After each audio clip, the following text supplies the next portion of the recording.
Hi everyone. On June 15th, the Holy Orthodox Church commemorates our father among the saints, Abraham the Abbot. Now, Saint Abraham, who reposed in 477, was a person who was born near the Euphrates River.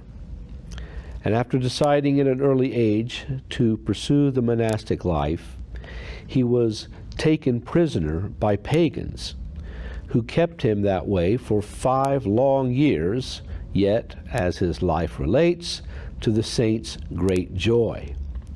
When eventually an angel freed him from his chains, he made his way to Auvergne in Gaul, where he was to spend the rest of his life.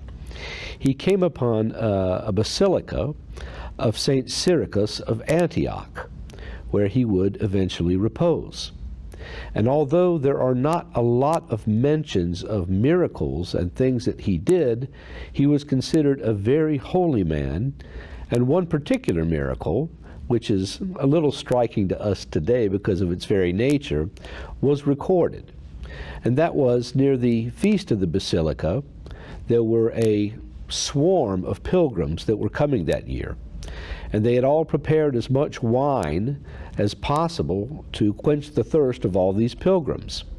But someone noticed the great flux that was coming in and told St. Abraham, there is no way that we are going to be able to have enough wine for all of these people. And so St. Abraham, in all earnestness and piety, went down to the cellar and prayed to the Lord, who then assured him that no matter how many vessels of wine they had, that they would not run out.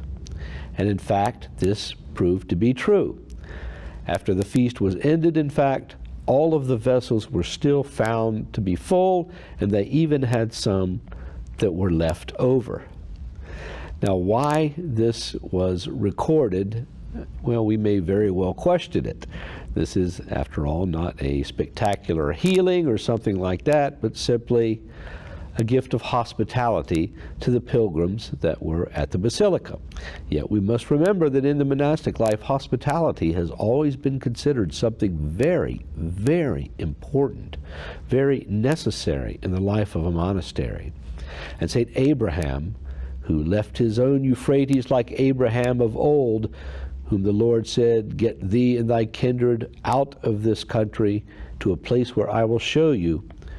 This Saint Abraham himself, who did not go, as it is said, to Rome or Constantinople or Antioch or Alexandria or Milan, instead he went far off to the land of the Gauls.